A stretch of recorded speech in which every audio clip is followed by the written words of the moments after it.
Well, hello and welcome. And we are still talking Galamsey. Why should we stop? It's what we need to hit. They said if you go and the blacksmith is hitting a particular spot on his metal, that point is very much needed to him. And so we are hitting it. We need this thing to stop one way or the other, fighting Galamsey. However, Galamsey will have as we know, has so many dimensions. There's the social implication, there are cultural implications, economic implications, and security issues all involved. And today we're going to focus on the security issues of Galamsey. Assuming the 21 days pass and the drones are flying, and for some miraculous reason, we are to clear all these millions and millions of people off these fields. Now, these are people we know who are wielding guns and are quite uncontrollable. They have shown in recent times where they have fired back at security, fired back at locals. Now, if they are gallivanting up and down no more in the pits with their guns, what are they going to do? Are these people who are going to say, wow, let's just now stop Galamsey and now get involved in palm plantation, maize plantation? Are they cut out for that? What is next after we clear people off our pits and our waters? We need to clear them. But what's next? My name is Nana Sakwa. This is PM Express, and when I come back, I'm talking to a fine gentleman who understands security. Don't move.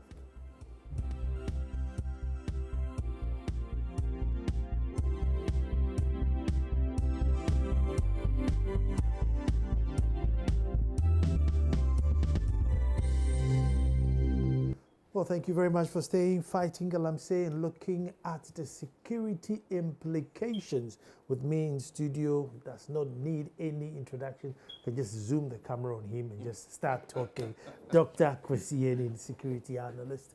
Doc, thank you so much. Well, it's a great pleasure. Doc, how's the school doing? Kofi Annan, Peacekeeping Training Center. Well, we are doing very well. We've been adjudged the second most influential school in Africa in terms of analysis on international peace and security and international relations, I think, broadly, out of about 9,600 think tanks around the world. Impressive. So we are very happy about that. Most of our alumni are getting much better jobs and much bigger jobs post-school. So I think we are doing something right. Definitely. So at least there's some good news from this side of this side of the world. But Doc, I said it yesterday, and let me repeat it. And you have read extensively. But has there ever been a time where a people in peace times have poisoned, polluted their own water? In peace times, deliberately, no. We are the first. Probably we are the very first to deliberately, by ourselves, in collusion with others, purely for pecuniary reasons, to pollute our waters. Now, it's not just about when we use the word pollution, it doesn't capture the multiple ramifications of the negative impacts of that particular action. First, the waters are basically killed, fish dead. It pollutes the underground water, comes through our root crops, cassava, yam, cocoyam, leads to all kinds of skin diseases or other health implications. So to deliberately pollute your own living waters raises fundamental concerns as what drives ordinary, rational, sane human beings to do that. And I think we need to disaggregate the multiple reasons driving people to do this. We need to understand the networks underpinning these activities. We need to understand the ancillary economic activities that have arisen. And then, of course, in seeking to respond to this challenge, because what the media is doing is very new and different, saying we are beginning or we are interested in taking up an economic activity that is having detrimental impacts on our lives and is now beginning to pose an existential threat to the state of Ghana and to some of our contiguous states, because these rivers sometimes, crisscross national boundaries. So it's no more a domestic Ghanaian scene. I think the Ivorians have complained, and I think it's only a matter of time that other states will also complain. Doc, on security aspect, there's a school of thought that says, listen, go in hard, kick them out. This is robbery, and it's just like the analogy is, you can't open his home gate and get people to come out, because they were also trying to feed their families. Sure. And we said, no, you can't steal your family by robbing or killing. These guys are robbing resources, killing, lives, both animals and human. Yeah. So why don't we treat them the same way we treat those in his own prison? I am not for the Galamseyers as robbers argument. I think that cheapens the argument and doesn't reflect a nuanced understanding of what the challenge is. But they're robbing a natural resource. Oh. Nana, I think those who are arguing, let's treat them as robbers and go in and wipe them out, don't seem to understand the multiple levels of collusion by the state of Ghana and by some of its public officials in allowing what has developed over the last 20, 25 years to occur. An act of robbery is normally a violent act in which it is unidirectional. I want to rob you, so I use guns to intimidate you. This is a deliberate, voluntary, manipulative process in which we've used the Small-Scale Mining Act in the beginning to legitimize this economic activity, probably characterizing what we are seeing as Galamsey is wrong, because Galamsey is artisanal mining. Quite a bit of what we are seeing has moved beyond the artisanal side to actually involve quite some heavy equipments. Even the locally manufactured equipments being used, have moved it beyond the purely artisanal. That's number one. Number two, the hard school that says go in and wipe them out does not seem to understand the sheer number of guns owned by these people. And we are not talking about locally made guns alone. We are talking about fairly sophisticated weapons. And it's not just the Ghanaians who are armed. I think we've seen on a number of occasions other foreign interests and networks who are armed and are interested and willing and prepared to take up arms against the state. If we listen to the rhetoric, people see this as their livelihoods, and therefore they will fight to the death. We have allowed this to happen over time because of the failure of the way that we've used intelligence, of our failure to apply the laws of this country. And any country that allows its laws to be consistently and deliberately flouted over time exposes itself to what we are now experiencing. And let's imagine for a split second. Can you and I decide to go to country X and say, you were a good broadcaster, I like to wax lyrical, so we've taken over a broadcasting studio and you and I are going to have a conversation? There must be some collusion somewhere to allow it to happen. And over time, this is what we've seen with this type of mining. Because people with vested interest and powerful people with vested interest have controlled some of these gangs, they have almost become untouchable. And I think we just don't need to clear these people out. We need a conversation that says, look, what is the extent of the problem? how many people are core miners, who are those who are supplying, hard drugs to allow them to work, who are those supplying the guns, the bullets, medication, food, sex, whatever.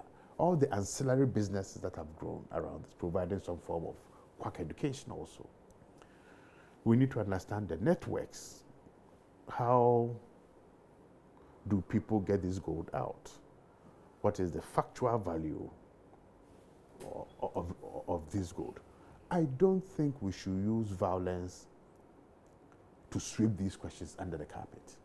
And I think those who continue to raise their voices about using violence to quash this, I think are afraid of the answers that we will get where we to start.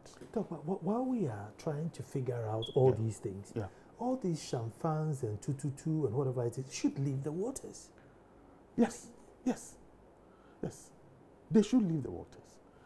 But when they leave the waters don't get clean. I mean, cleaning these waters will take another lifetime. Yes, so we should start the process of saying, stop it. And we need to be able to indicate to them over time that the state has the resources and the willingness to use those resources to stop them. But in the beginning, there should be dialogue of sorts. Because this has just not happened.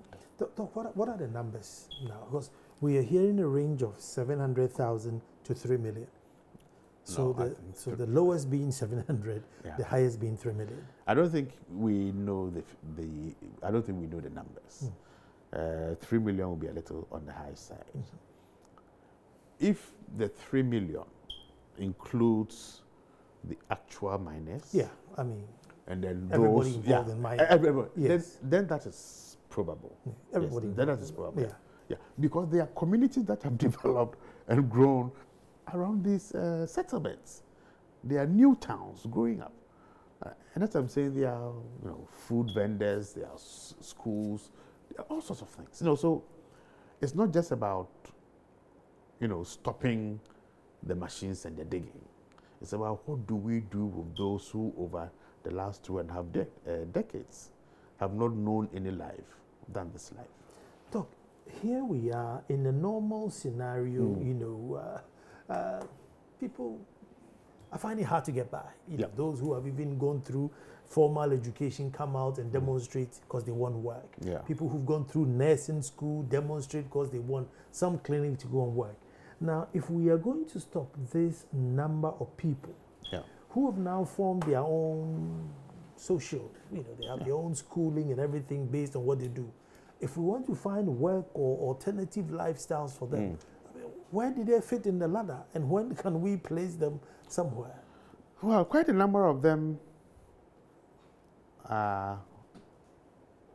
were unemployed prior to this, but also they are unemployable. They have no skills. So this is not just for the Ministry of Mines, this is also for the Ministry of Education, Ministry of Employment, Ministry for Gender and Social Welfare, whatever they call it. I mean, this is a whole of government. Big. Yeah, no, this is big. This must be a whole of government approach.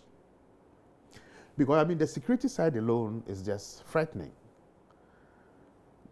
And that we don't normally talk about because the potential ramifications of what these guys can do and the domestic and international networks that purchase these gold and what they use that money and the gold for is just horrendous to think about. Because we haven't thought about that. No. The laundering aspect or who is laundering it. Yeah, no, we don't know.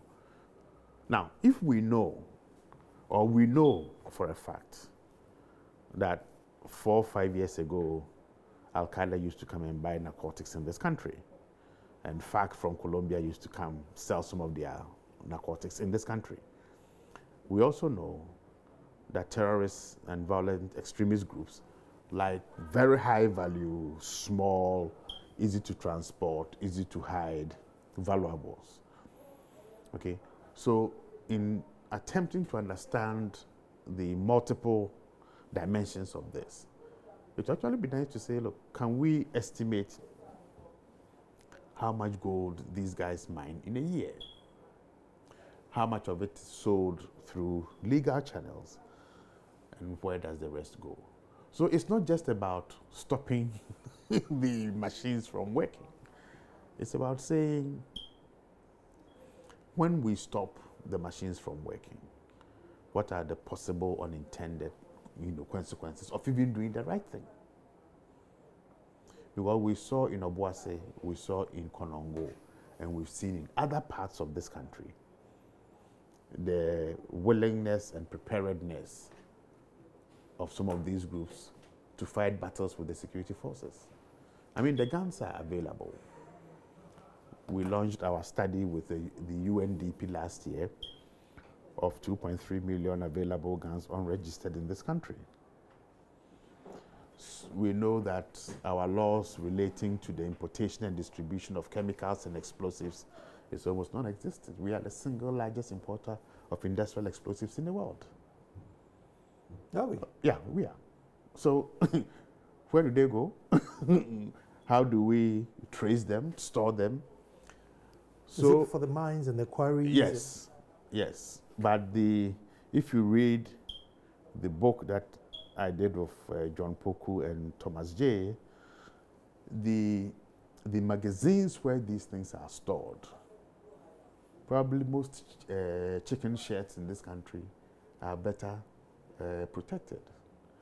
So we've got to be careful about the discourse that says, let's treat them as armed robbers and basically just wipe them off. That will lead to a Niger Delta type response. That's the first potential variable or the option. The second might be that much more violent groups might exploit the face-off, because it is not going to be a 2-week operation or a 1-month operation. It's going to be a long-term operation that will eventually transform or transmutate into some kind of a guerrilla warfare. So I don't think that option is the right one. We need, as I said first, a recognition that this must be a whole of government approach. Mm-hmm. Secondly, we need a wider stakeholder conversation around this. And you know this, that rivers have a very particular and unique placement in our cultural setting. I mean, you can't even curse somebody using the name of a river god, because we take very serious, exception to that. You can't just walk into somebody's town and start mining. I mean, I can't imagine somebody coming into your kingdom and saying, I want to farm cocoa, so I won't go to Nana, just, appropriated 20 acres of land and I'm farming. No, it will not be done. So there are multiple levels at which people in public positions have colluded to make this happen. And we need to understand the dynamics of that collusion. Doc, arresting, from the top rather than the usual bottom-up approach. If we do a top-down approach, chiefs who have given out lands without proper licenses, police commanders within jurisdictions, you drive through certain towns. Yeah. I mean, that's the main road, and there's a digger. Oh. We shouldn't go far. I mean, I spend a lot of my holidays in the Western region. After Takoradi, you pass through Takoradi, you get to Nkwanta. You branch either towards Axim or towards Takwa. In both directions, they are just 50 meters from the main road. Inside Takwa town, they are digging. Okay. As you drive into the city, I mean, the hills on your left, they are digging, they've dug all over the place. Okay.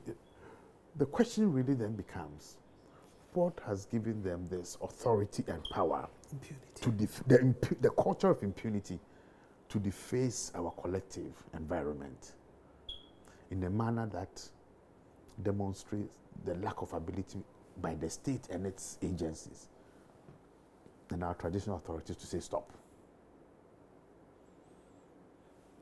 And that is why we need to be very sober and reflective in saying, how do we disentangle this? Because this has continued for probably about 20, 25 Are you years. saying we have gotten to a point where we may not be able to solve this issue? If we elevate Galamsey and we agree that it's an existential threat, that the nature of this economic activity is now threatening our very survival and livelihoods, that then authorizes the present administration to use extraordinary measures. But aren't we there now? That recognition is not there yet. I was speaking to you yesterday and I was asking you, is it time to call for a state of emergency? Let me just recognize JJ Segbefia. JJ, hello and welcome. Thank you very much, and good evening. Good evening, JJ, and I want you to hold on just 1 minute for me while Doctor takes this question. Yes, please. Great.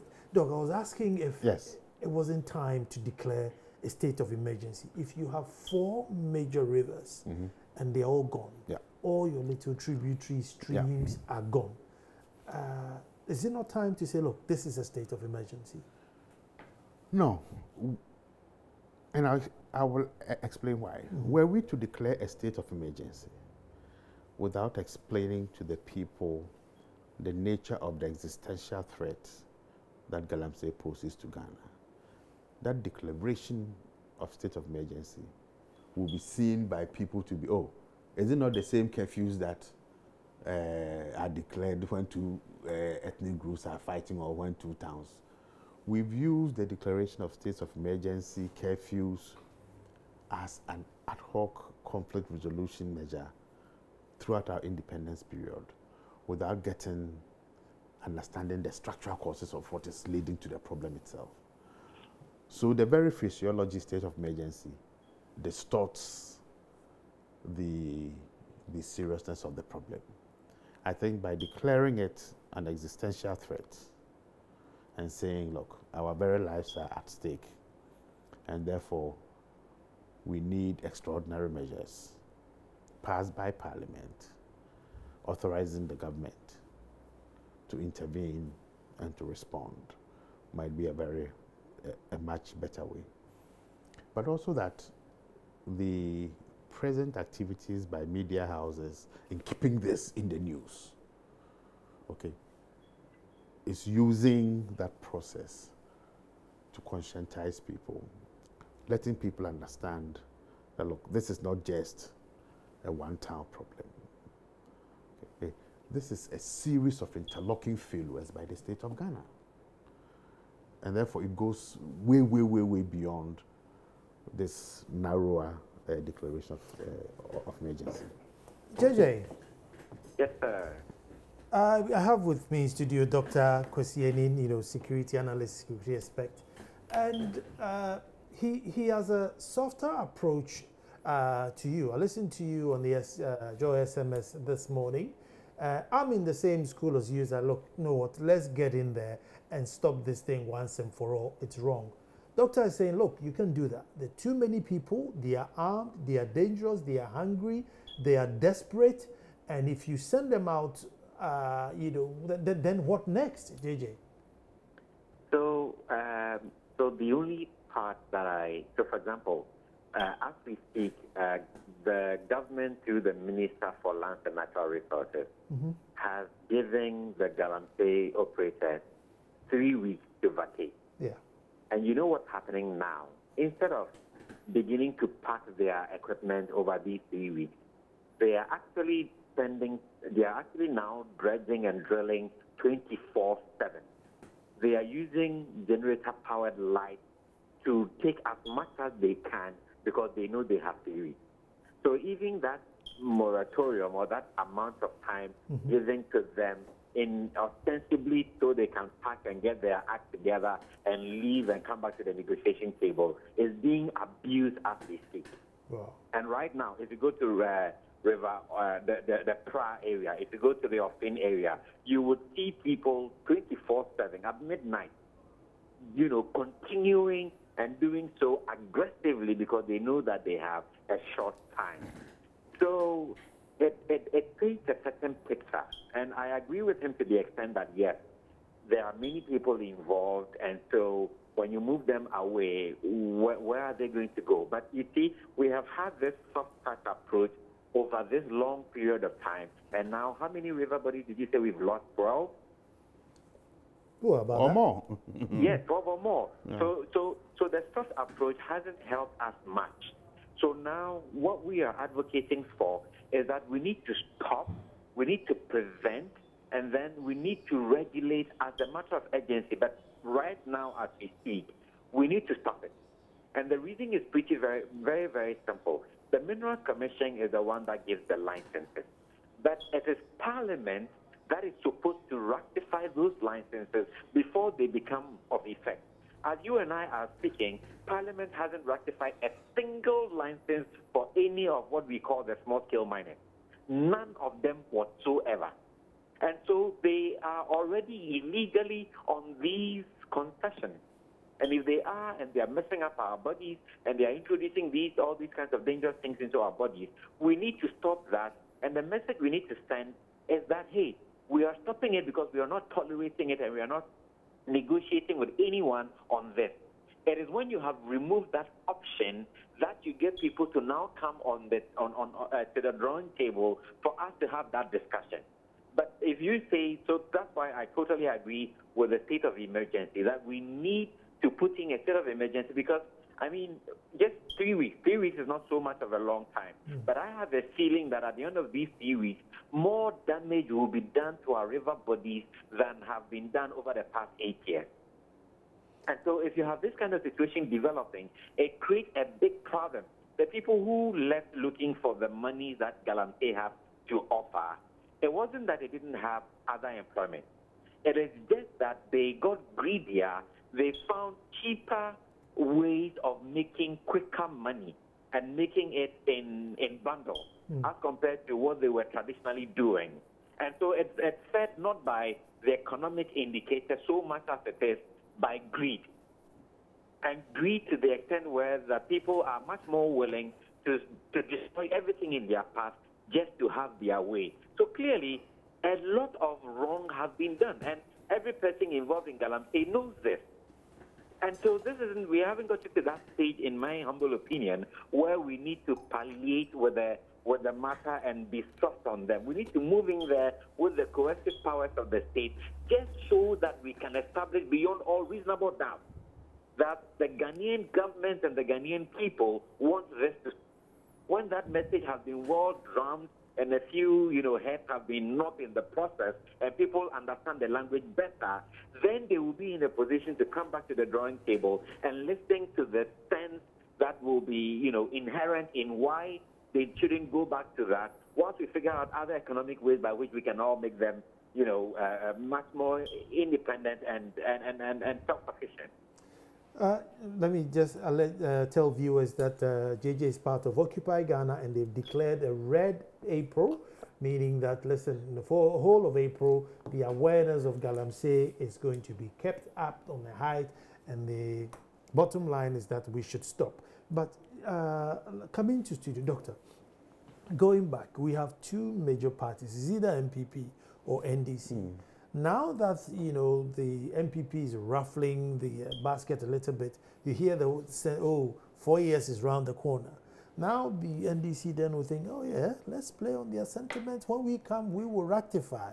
We will regularize. We will formalize. I mean, and the MPP was doing the same thing during the campaign. We will regularize. Yeah. We will formalize.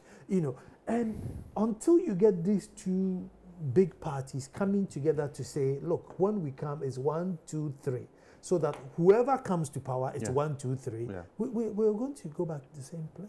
Yeah, and that is why we need a fundamental shift in the thinking. But probably let me respond to some of the things that JJ said in just 2 minutes. JJ, they've been drilling 24/7 for 25 years. That's number one. 2, the coercive powers of the state will be challenged. Look, people will make noise. Oh, we'll crush them, we'll decimate them, we'll do this, we'll do that. Let's not push people to test the survival of the state because we want to crush X number of thousands of people. Number 3, JJ, you've got to understand the levels of collusion between those who represent the state of Ghana, who have allowed this thing to continue. Right. So to crush these people, let's rather strip the veneer of the hypocrisy that has allowed this thing to go on. And then to say those who have sat in your comfortable offices, using pens and your knowledge to open doors and to create contacts and networks to allow this to happen, probably you should be punished as equally more as those who are actually in those pits. This 3-week moratorium is useful, but you extend a moratorium and during that period, you also engage. I don't think there's any engagement, a conversation going on. And you see, who do you negotiate with? I mean, these are fairly disorganized groups. So, Judge, I don't think you and I are speaking a different language. The argument is that let's have a conversation with them first. Let's try to understand the interests underpinning this business. And then to say, look, how do we understand this? How do we engage them? Yes, I do understand that greed from individuals who have colluded have contributed to this. But in responding to and trying to understand this problem, we shouldn't cause grievances also, or more grievances. Does it mean we are knocking on the wrong door? Because the same people who are involved are the same people who we expect to go and stop it. Yeah. Yeah, that's our dilemma. The same people who are given 3 weeks and all these ultimatums are the same people involved in this, and we may be backing on, at the wrong tree. Exactly, and I think that's really why we in Occupy Ghana are involved. Because, for example, if everyone is blaming the Minerals Commission, and everyone is blaming the EPA, and everyone is blaming the Forestry Commission, we know that these people take their orders from up above. They take their orders from the political system. So for us, we see the problem as a political one. For number one, we notice that it is the spinelessness of political leadership, that weak backbone attitude, that is even the number one cause of the problem. Because we have palliated with it, people standing in political office have literally promised these Galamsey operators heaven on earth in terms of legalizing and regularizing and, all these kinds of promises to them. So they become emboldened in their effort. And, of course, we also totally understand that some of the financiers of these organizations are the very same people paid with our taxpayers' money to prevent that from happening. But putting it all together, we look at it from the point of view that if we are going to stop, then let's begin to attack it from the root. Because if you're going to cut it off as a practice and deal with what the local artisanal miners and then move on to everybody else, then that creates, it creates much more room for people to doubt your intent, which I believe has been the case all this while, in these many years ever since we heard of the Galamsey menace. However, if we now look at who does the buck stop with and put pressure on government, put pressure on the political actors, and well nigh ensure that anybody who does not solve this problem gets thrown out of office, then clearly we wouldn't be going anywhere. As you rightly said, Doctor, a lot of these people themselves are the ones who are doing it. And we are aware that politicians that are themselves involved in the whole thing. So why don't we name, shame, and jail these people? Because these are criminal offenses. Under Act 703, I believe, the point is made over and over again that any mineral discovered in any part of the territorial waters belongs to the state and is held in trust by the president on behalf of the people. So if anybody, whether they are government appointees or whatever they are involved in it, they are just clear-cut criminals, and they should be identified, named, and jailed accordingly. This is really where we are focusing on our pressure, but we need to get the little foxes first. And once we have removed the little foxes, then we can see who the big fishes are and deal with them accordingly. So we begin with the bushapinging in the land that is given to people and Chinese people to do the Galamsey. When we are done with that, then we can then begin to name and shame the chiefs who, make a mockery of their, stewardship of the land and give them over to be the illegal miners. And once we have done that, they will then begin to expose the politicians who give them the funds and the resources to do what they are doing. And eventually, it will stop at the doorstep of the president, who will have the ultimate responsibility of ensuring, that hitherto shall this Galamsey foolishness come and no further. Judge, let me ask you another question before I come to Doctor. Now, you see, Ghanaians are very sentimental and people are very, emotional about all this. But are we going to, let's say, hit the road or do a demonstration? Because in all this, the government would also need that assurance that, listen, the people will really back me if I make any move. But the average Ghanaian will sit in his room and say, oh, JJ is doing really, really well. But we just sit in his room and say, look, JJ is such a hard man, But he speaks well. He speaks really well, I like his English. But even if you ask, today I was trying to ask people to at least change their DP on their WhatsApp. Yeah. And not many people did it. I blasted that, look, just at least something so that but not many people, and that's the general Ghanaian attitude. Are we going to get that critical mass which the security and the government will need to move? Exactly the problem we have been trying to address, that we need leadership in this country that will do what is right because it is right and not care about consequences. We shouldn't be governed by consequentialism, because if we follow that kind of thought, then we won't get anything done. So I totally agree with you that we have to figure out, and now there's a lot of media outrage, but you and I know that all we need right now is one juicy scandal in the MPP or the NDC camp, and all this Galamsey talk will come to an immediate end, and we will pick up on that scandal. So clearly, that is exactly what we are. But in Occupy Ghana, what we are doing is that after all the activities lined up for Red April come to an end, in May we hope to launch an action framework and we've already begun consultation talks with a lot of stakeholders, from the Forestry Commission to the Minerals Commission itself, to the EPA, to ministry departments and agencies, all of whom are involved, to come up with one document that spells out an action plan that, upon which we can then boldly say, if we follow this action plan, we should be able to end Galamsey in exactly 2 years or in exactly 3 years. And in doing so, even before we do this action plan, we have come up with 4 steps. The number one is that we believe that it must be stopped, and it must be stopped immediately. While doing so, simultaneously, we should also figure out ways by which we can create the employment and economic, things that we can, so that a vacuum isn't created, as Dr. Enin was mentioning, and that people can find some kind of lucrative thing to do while they wait, to find out what they're going to do with their lives. And then the third thing we were also looking at is some kind of localized civil society action, so that individuals, for example, I hear the offensive chief has vowed on his tool that he will never let Galamsey happen under his watch. And so in the whole of Finso area, if I'm not mistaken, I hear there's no Galamsey. Why are some chiefs able to do this and others are unable to do this?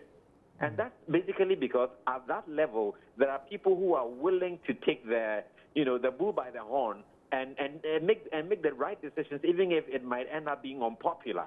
Okay, and then finally, to consider it, and I'm sure Dr. Enin will agree with me here, that this Galamsey issue is the national security issue. You've got Burkinabés, you've got Malians, you've got Senegalese mining in the Upper East and Upper West regions and taking the gold back through Mali. You understand? So that these gold, and apparently when you take it through Mali, you only pay 3% tax on the first, 50 kilograms. And then after that, everything else is free. So clearly, people have done so. I am even hearing reports that Chinese Galamsey operators can actually pack up all their gold and walk through the Ghanaian customs checkpoint at the airport. Why? Because apparently the scanners at the airport are even compromisable. So clearly, you are beginning to get the picture. And this evening we were confronted with how huge the obstacle to Galamsey is, how how much of a war we would have to wage if we hope to win it. But we've got to start somewhere. We believe that this is as good a time as any. Good. Let me bring Doctor in here. Doc, in the newsroom, names are mentioned, names of politicians, names of chiefs, policemen, DCs who are involved. Sometimes, really credible sources know that, these guys are involved in the newsroom. Yeah. But on the screens like here, the names vanish. Mm-hmm. Should the names come out and say, look, he's involved, he's supervising? I think JJ said something very useful, that at a point in time they should be naming and shaming. Look, I think what JJ and his team, together with others, must do is to do the fundamental research. Because when you talk to the gangs, they mention the names of those who own those gangs. And we have some on tape where people have mentioned names of fairly senior people. So, but it's not just about the Ghanaian side and the state collusion. And I'm happy that JJ has mentioned the role of Senegalese, Malians, and the tax regime that allows them to take it away. And the levels of collusion, because to take this gold through the airport, the itemizers must be removed from the scanners. So the scanners don't show that there's precious mineral. I mean, it's a whole network. So, JJ, when you talk about the criminalized side of it, look at the network side of it, because it is networked. Now, when this gold gets to Mali, it is not the Malian state that buys it. It is Al-Qaeda that buys it. It is Al-Qaeda that buys it and uses it in recruiting. So, if we take, say, the army of the Sahara, that Islamic State has formed in the southern part of Libya, they're able to pay $2,000 to $2,500 per recruit per month. Gold sells in North Africa probably a couple of times much more than in Ghana, for example. So the ramifications of what we are seeing is much more serious than we think. And that is why raising this to the level of a national security crisis, an existential crisis for all of us, is very key. But we can only get it done when we have solid, hands-on, empirical research with films of the gangs mentioning the names of those who own them and pays them. You see, because until we do that, we get people on tape who are mentioning these names, and they will mention it soon.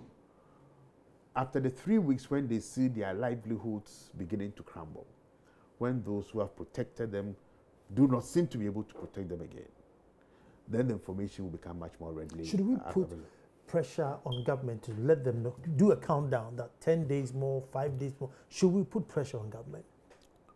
No, I think it is government's own interest to say, I've given you a 21-day moratorium. So every day for 10 seconds before the news, 19 days, blah, blah, blah, a short clip. The next day the same, showing the willingness of government to take this very seriously. But because we've heard and had all kinds of government interventions that just did not work, that became another avenue for loot. Okay, you remember about 2 years ago, JJ, there was this cross-governmental, thing that was set up to deal with Galamsey. Those involved were using the opportunity to seize equipment and to sell them and to threaten and to intimidate. The end result was a total shambles. So the Galamseyers themselves think, well, 3 weeks, we will mine as much as possible. After all, what will happen? Nothing will happen.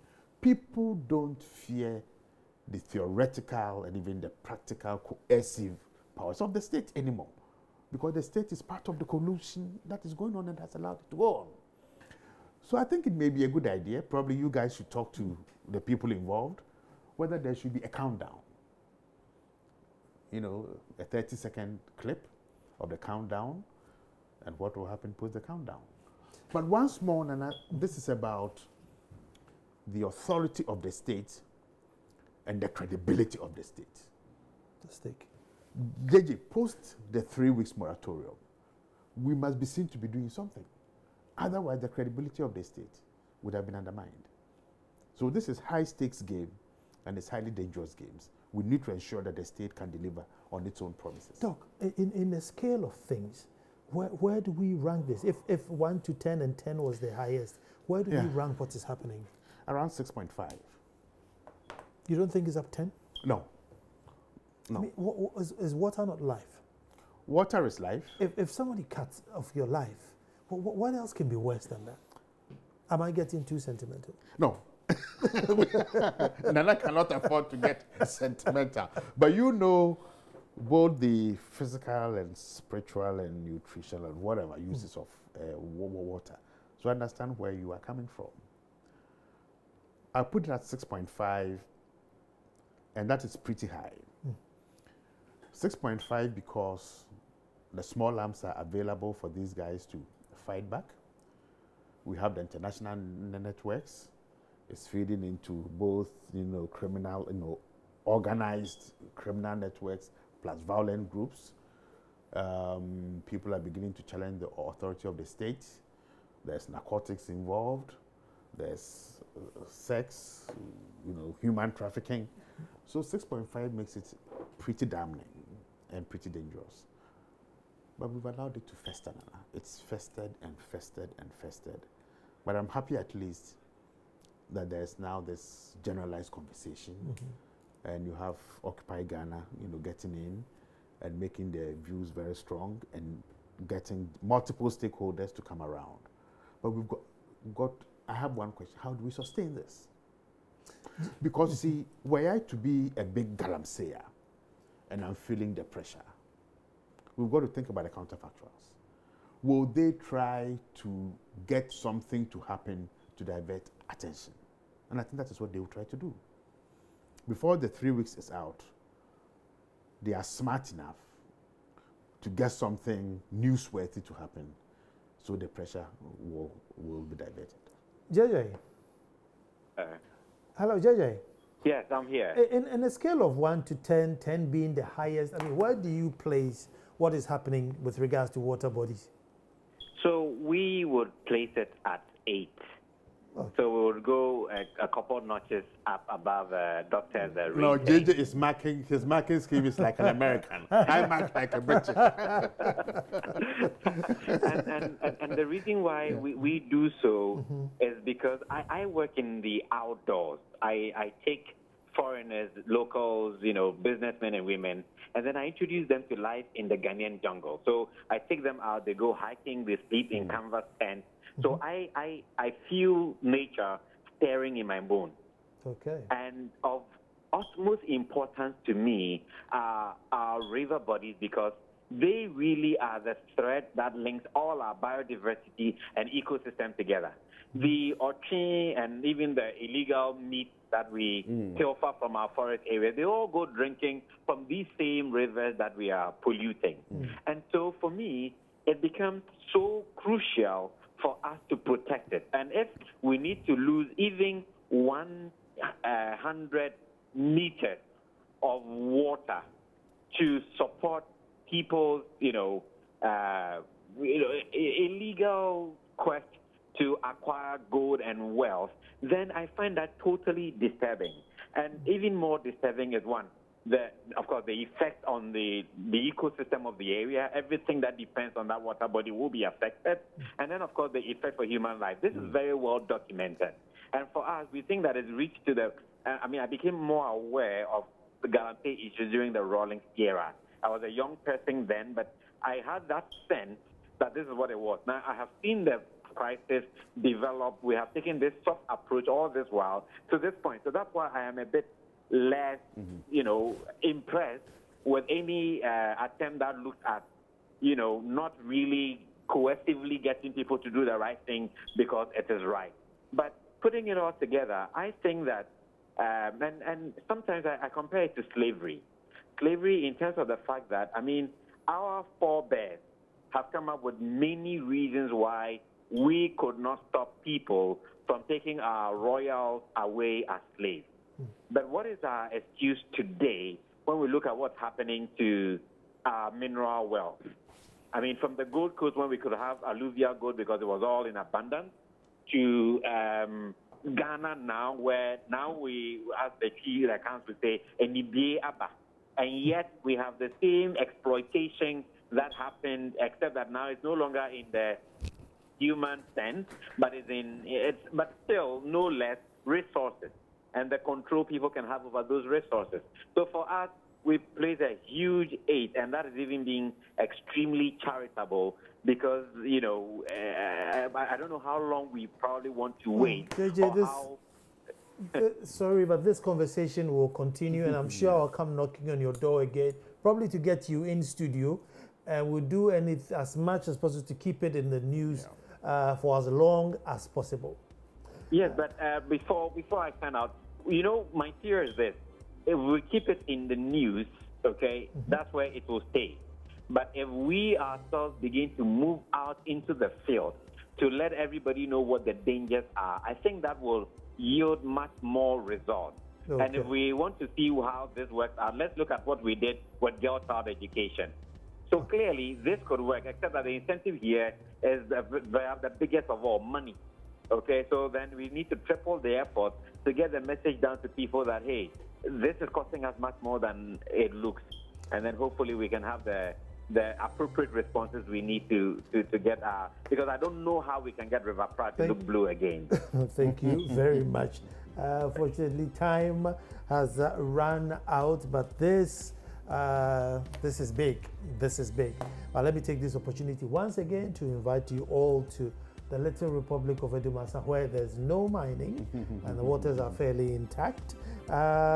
This Easter, the Presby Church is 100 years old, so as a part of our Easter festivities, we're doing the centenary, the Presby centenary. There's a children festival on the 15th, that's the Saturday, so all kids are welcome to Edumasa. There's a Grand Derby as well, which, Doctor, if you're in town, you're invited. And then on the 16th, which is Sunday, the moderator will come and grace us of his presence at the visit, and then probably hold a sermon at the Presby Church. So all roads leads to Edumasa on Easter. So the 14th, 15th, and 16th of April. I look forward to seeing you. Doctor, thank you so much. Thank you very much.